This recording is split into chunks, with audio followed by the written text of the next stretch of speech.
अरे मॅडम, तुम्ही ना सगळ्यात मोठी चूक केली. आपण ना मॅडमला भेटायला गेलो होतो ना, तर तुम्ही त्यांची मुलाखतच चालू केली. धडाधड प्रश्न विचारायला लागला. अहो मॅडम आजारी आहेत याचा तरी विचार करायचा ना. एक तर आहे ना, मी माझ्या जबाबदारीवर तुम्हाला तिकडे घेऊन गेलो आणि तुम्ही असं वागलात. चिंचुके, अहो जगातलं सगळ्यात मोठं पाप करून आल्यासारखं काय बोलताय तुम्ही? हे बघा, आपण त्यांना विचारायलाच गेलो होतो ना, मग मी अजून दुसरं काय करायला हवं होतं? अहो असं विचारतात का सांगा बरं? तुम्ही तर फार त्यांना घाबरावून सोडलं. अहो आत्ता कुठं त्या आजारातनं बाहेर आल्यात. चिंचुके, तुम्ही इतर विचार करत बसलाय, पण मला त्यांच्या भीतीचं कारण काहीतरी वेगळंच जाणवते. आता आजारी पडलेल्या माणसाचं भीतीचं कारण वेगळं काय असणार आहे सांगा बरं? माहित नाही, पण तेच तर आपल्याला शोधून काढायचंय. चिंचुके, तुम्हाला आज काहीतरी गडबड नाही का जाणवली? अरे मॅडम, त्या बिचाऱ्या अपर्णा मॅडम इतक्या मोठ्या ऍक्सिडेंटमधनं बाहेर आल्यात. मग आता या सगळ्यापेक्षा वेगळं काय वागलं पाहिजे त्यांनी? अहो नसतील त्यांना अपघातानंतर गोष्टी आठवत, मग त्यात एवढं मोठं काय आहे? चिंचुके, तुम्ही खूप सोपा विचार करताय. अहो त्यांचं वागणं बोलणं तुम्ही बघितलं नाहीत का? मला ना याआधी त्या कधीच एवढ्या फ्रस्ट्रेट दिसल्या नाहीत. अहो मॅडम, तुम्ही असे धडाधड प्रश्न विचारायला लागल्यानंतर मग काय करणार आहेत त्या सांगा बरं? अहो कुणी पण वैतं गेलंच की. तुमच्यावरनं विचार करा. तुम्हाला जर समोर बसवलं आणि गुन्हेगारासारखं धडाधड प्रश्न विचारलं तर काय कराल तुम्ही? चिंचुके, आपण काहीतरी मिस करतोय. मला या सगळ्यात नक्कीच काहीतरी गडबड जाणवते. अहो अरे मॅडम, अहो काय झालंय तुम्हाला? अहो अपर्णा मॅडमचा इतका मोठा ऍक्सिडेंट झाला असताना, साहेब त्यांची रोज काळजी घेत असताना तुम्हाला त्यांना त्रास होईल असं का वागायचंय? चिंचुके, तुम्ही चिडू नका. हे बघा, शांत व्हा. तुम्ही निघताना अपर्णाच्या इकडचा तो कागद बघितला का? त्या कागदावर त्यांनी स्वतःच्याच सह्या केल्या होत्या. अहो मॅडम, स्वतःच्या सह्या करणं हा गुन्हा नसतो, दुसऱ्याच्या सह्या करणं हा गुन्हा असतो. हो, पण त्यांना स्वतःच्याच सह्या एवढ्या वेळा करायची काय गरज पडली होती चिंचुके? एवढा सराव कशासाठी? कसं आहे अरे मॅडम, आपलं ठरलंय. एखाद्या मर्यादेनंतर आहे ना कुणाला समजवायला जात नसतो आपण. पण एक सांगतो, साहेबांना मी आज ओळखत नाही. तो माणूस आहे ना कधीच आणि काहीच चुकीचं करणार नाही. आता तुम्ही हे सगळं तुमच्या डोक्यातनं काढून टाका, नाहीतर विनाकारण साहेबांचा राग ओढवून घ्याल. पण मॅडम, मला साहेबांविरुद्ध आता काय पण ऐकून घ्यायचं नाही. तुम्ही चुकताय एवढंच खरं.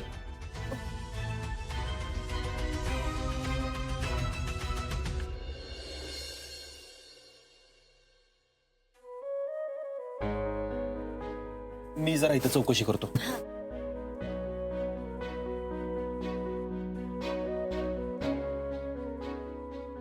ओ दादा, ऐका ना, ह्यांना बघितले का कुठे इथं मागच्या 2-3 आठवड्यात? बर.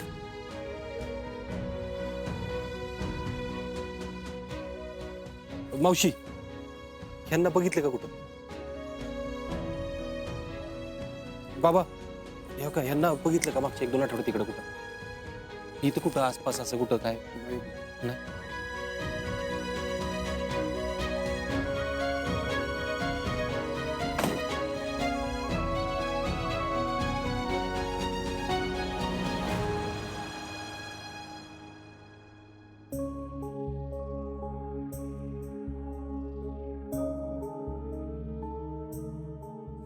दादा नमस्कार, ह्यांना कुठं बघितलं का?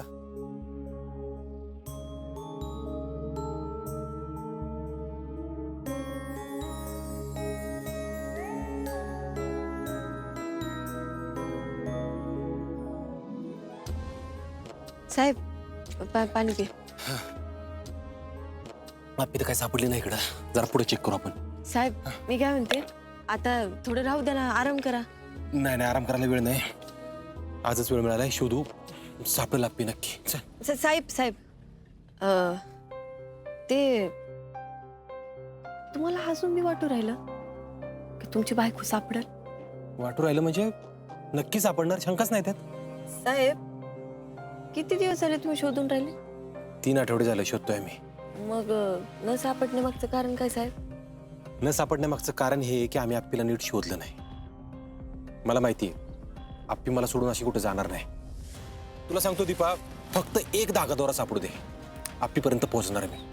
म्हणजे बघा ना साहेब, तुमच्या बायकोसारख्या दिसणाऱ्या बाईपर्यंत तुम्ही पोहोचू शकता, आणि तुमच्या बायकोचा ऍक्सिडेंट झाला त्यानंतर ती सापडू बी नाही राहिली, तिच्यापर्यंत तुम्ही पोहोचना, आणि तरी तुम्ही म्हणता ती जिवंत आहे. म्हणजे तुला नेमकं काय म्हणायचंय? साहेब, तुम्ही वाईट नका वाटून घेऊ बरं का. मला फक्त असं वाटतं का तुमची बायको आता सापडून नाही राहिली ना, तर तुम्ही असं आज ठेवून आता बंद करा साहेब. दीपा तू मी आधीच म्हणले होते तुम्ही वाईट नका वाटून घेऊ. मी फिक्स मध्ये सांगू राहिले साहेब. आधी सॉरी म्हणते परत एकदा. साहेब आओ असं होतं साहेब. आपल्या जवळचा माणूस असा एकदम निघून गेला ना आपल्याला ती गोष्ट पचत नाही हो. असं वाटतं असं कसं निघून गेला, असं होतं ना. तुझं म्हणणं कळतंय मला दीपा, पण पटत नाही. कसं आहे, मी जर फॅक्टवर डिपेंड राहिलो असतो ना तर मान्य केलं असतं आप्पी गेली म्हणून. पण माझ्या आप्पीला तू ओळखत नाहीस. आम्हाला सोडून कुठं जाणार नाही ती. बघा बा एवढे दिवसापासून पोलीस शोधू राहिले पण दीपा आप्पी सापडली नाही. आणि ती सापडली नाही म्हणजे ती गेली, ती मेली असा अर्थ नाही होत त्याचा.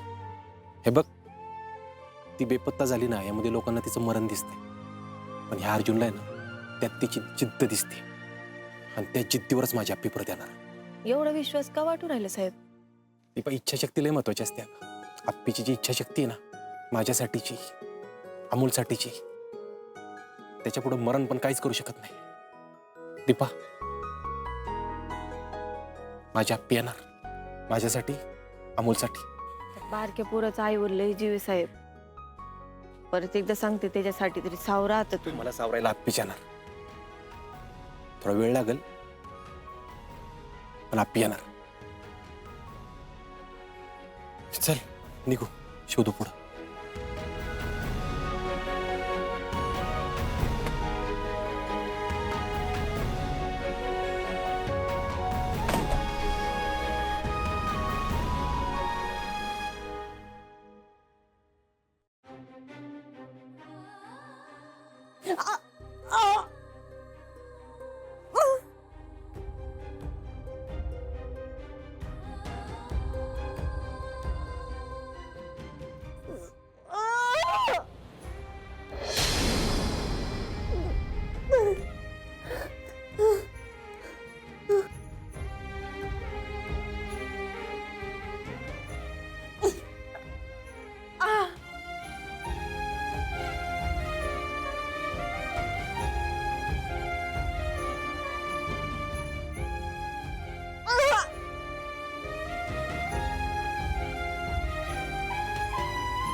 उठ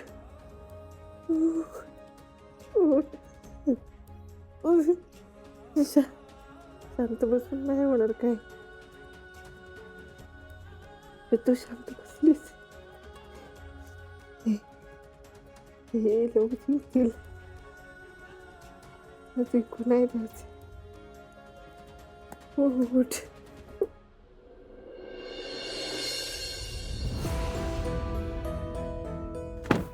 तू इकडे काय करतोय रे? हा, तुला सांगितलं होतं ना काम पूर्ण झाल्याशिवाय इकडे फिरकायचं नाही. हा, ए पैजू गोढा काढ. ऐका की माझं ऐकून तरी घ्या की पहिलं. माझं कामच तसं होतं म्हणून मी आलोय. जीजे मी म्हणलेलं का नाही ह्याच्याकडनं काय होणार नाही. तुम्ही फक्त बोलावं एकदा, मला गायबच करतो मी. ओ कशाला काय माझं ऐकून घ्या. माझं ऐकून घ्या. माझं ऐकून घ्या. अरे थांबलायस काय? बोल की. अहो तो इन्स्पेक्टर दीपाला कलेक्टर ऑफिसला जाऊनच देणं झालाय. काय म्हणजे नेमकं झालंय काय? काय झालंय, आम्ही प्रयत्न करतोय की, पण मी दीपाला मी सांगितलं होतं ते इन्स्पेक्टरशी बोल म्हणून.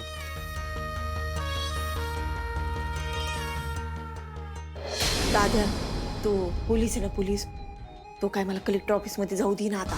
ह्याच्यावर काही इलाज नाही बघा. तुम्ही फक्त दीपाला कलेक्टर ऑफिस पर्यंत पोहोचवायचं बघा. हे हेक नाही ह्याच्यात जीजे काय करणार. पैजू थांब. बरेच दिवस झालं शहर बिना कलेक्टरचं आहे. या शहराला कलेक्टरची गरज निर्माण करावी लागेल. आणि एकदा का ती गरज तयार झाली की ह्याची बहीण आपोआप कलेक्टर ऑफिसला पोहोचल. पण जीजे आपण नेमकं करायचं काय आता. फैजू, आपले पाण्याचे टँकर वाढवा आणि जेवढी लोक पाणी पितात ती हॉस्पिटलपर्यंत कशी पोचतील ते बघा. आलं लक्षात. काम होईल जी.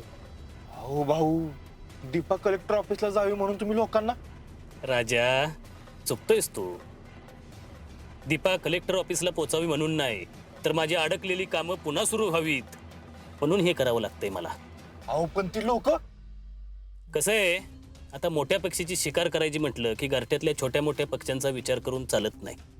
मी ज्या ठिकाणी आहे का नाही त्या ठिकाणी असंच वागावं लागतं बाबा. आणि बघ, इथं बोलला गेलेला शब्द कधीच बाहेर जात नाही. येतंय ना लक्षात? जा, तुझी बहीण कलेक्टर ऑफिसला पोचल आणि ती पोचल्या पोचल्या लवकरात लवकर आपली कामं झाली पाहिजेत. हो. पळा.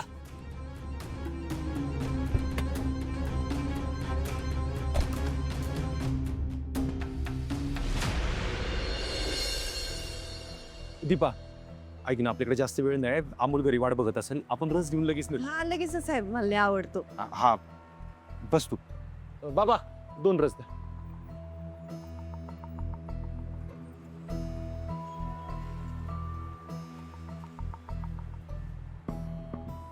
साहेब, जवळपास आपण दिवसभर हिंडलो आहे ना, पण ते अपर्णा मॅडम काय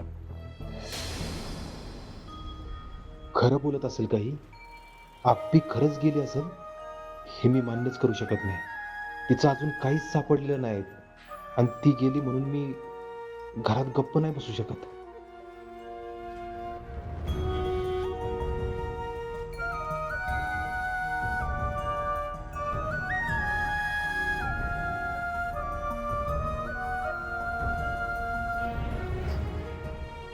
साहेब, सॉरी ना. आता तुम्ही असं खाण्यापिण्यावर राग नका काढू बरं. एक तर एवढं हिंडलोय, आता 2 घोट पिऊन घ्या. दीपा, मी पण रागाच्या भरात जर तुला काय बोललो असेल तर त्यासाठी म्हणजे काय साहेब, तुम्हाला साधी माफी पण मागता येत नाही. जाऊ द्या. हा आता नसतो स्वभाव एकेकाचा. दीपा, मोहब्बतवर चालते बेटा. तुमचा जोडा असाच सलामत राहो.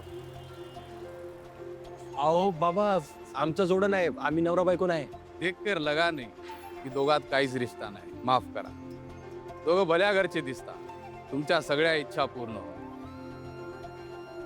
आप्पी माघारी यावी म्हणताच या बाबांचा आशीर्वाद मिळणं फक्त योगायोग असेल का? माझी आप्पी खरंच माघारी येईल का? मन की इच्छा इंसानों से छुपती है बेटा, फरिश्तों से नहीं. बाबा बाबा बाबा बाबा बाबा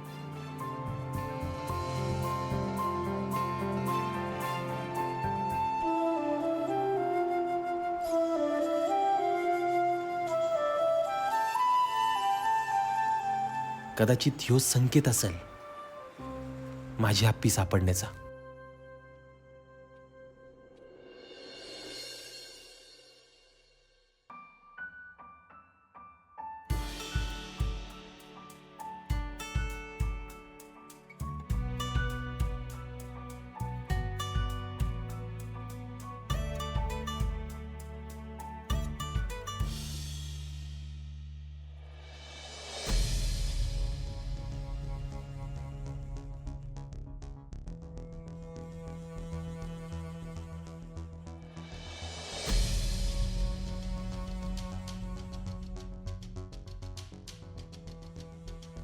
मग गोळे का घेत नाहीये?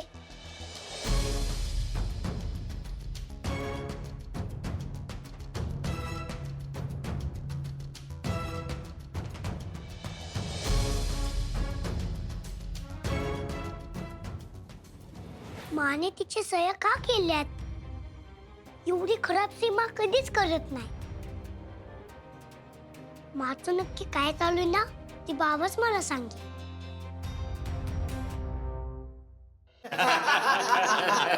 पण स्वप्नील सर, त्यानंतर मी सुधारलो बरं का. परत अजिबात तसे केस कापले नाही. अहो, झालंय सगळं बनवून. बसायचं का जेवायला?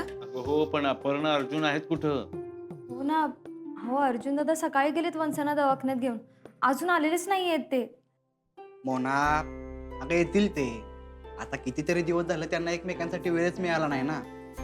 ए दिप्या, अरे तब्येत महत्वाची नाही का आ? फिरायला जायला काय परत वेळ मिळणार नाही वे? अहो पार्टनर, आपण असा अंदाज नको लावायला. लागला असेल कुठेतरी वेळ. आणि दिप्या, फिरायलाच गेलेत कशावरून रे? मोठी मा, अजून मा बाबा आले नाही. अरे नाही बाळा, मी त्यांचीच वाट बघतोय. मला त्यांच्याशी काहीतरी बोलायचं होतं. अमोल बाळा, तुला बरं वाटतंय ना? हो मामा, मी ठीक आहे. पण या गोळ्या माने खाल्ल्याच नाही. तिच्यासाठी दिले होते ना डॉक्टरांनी. काय? बापू अहो, दीदीच्याच गोळ्या आहेत, ह्या तिनं खाल्ल्या का नाहीत मग आज? अरे दिप्या, आत्ताच आणलेत त्या. आणि हे बघ, अर्जुन दवाखान्यातच घेऊन गेलाय ना तिला. तिकडे त्यांनी घेतले असतील गोळ्या. अर्जुन आप्पीच्या तब्येतीबाबत काळजी घेईल. अमोल बाळा, तू नको काळजी करू हा. उद्यापासून तुझी मा गोळ्या खाईल हा. ओके आजोबा. छोटे सरकार, अहो तुम्हाला तुमचे बाबा काही बोलले होते का, किती वेळ लागेल वगैरे? नाही मोमा. नाही, त्यांना यायला खरंच वेळ झालाय बरं का. तुम्ही एकदा फोन करून बघा ना, म्हणजे दवाखान्यात काय झालं ते पण कळेल आपल्याला. रुपाली, अर्जुन येईल. आपण थोडा वेळ वाट बघू या ठिकाणी. हा, बरं भाऊजींना राहू देत, डॉक्टरांना करा ना सरळ फोन, म्हणजे दवाखान्यात नक्की काय झाले ते सगळ्यांना समजेल ना आपल्याला. हा खरं आहे. स्वप्नील सर, डॉक्टर काय म्हणतायत बघा, म्हणजे आपण दीदीची तशी काळजी घेऊ. ठीक आहे, मी लावतो.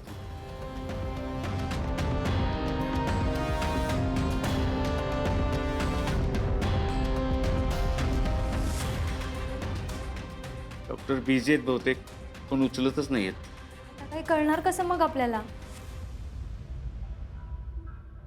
मोठे बाबा, परत एकदा बाबाला फोन लावून बघा ना.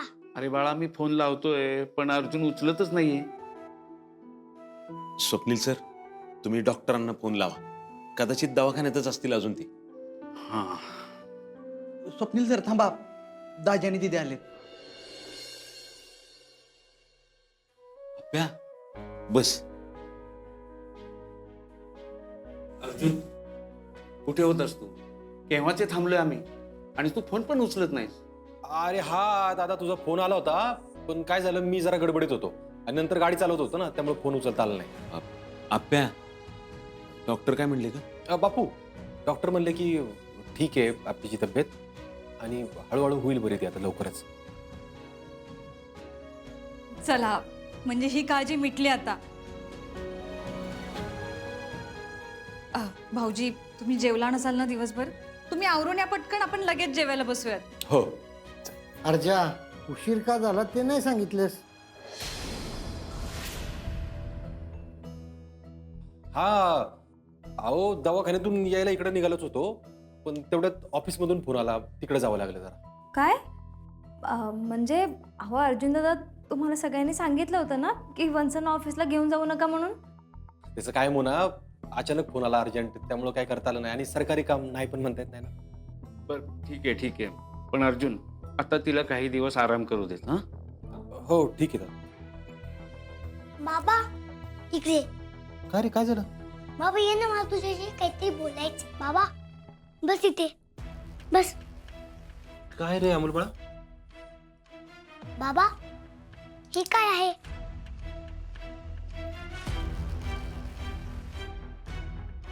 हे बाबा, मानी या सगळ्या गोळ्यामधली एक पण गोळी खाल्ली नाही. मग मला बरी कशी होणार, सांग बरं. अरे अमोल बाळा, मानी दवाखान्यात घेतलेत ना गोळ्या, आणि आता ह्या गोळ्यांचा कोर्स उद्यापासून सुरू होणार आहे. मग मा वेळेवर डोस घेईन ह्या सगळ्या गोळ्यांचा. ओके बाबा. बाबा अजून एक. हे काय?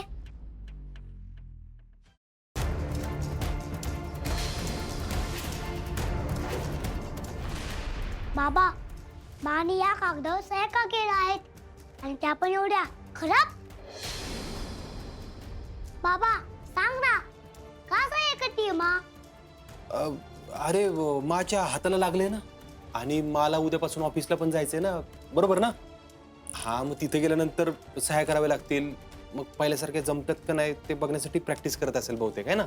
हो बाबा, बरोबर आहे, बरोबर. पण बाबा, मा एवढ्या लवकर कामाला जायचा विचार का करतेय? अरे कारण ती सिंबाची माय ना, ती लवकर बरी पण होणार आणि कामावर पण जाणार. येस बाबा. आता आपण जेवून घेऊ, तू चल पुढे, मी आवरून आलो. ओके बाबा.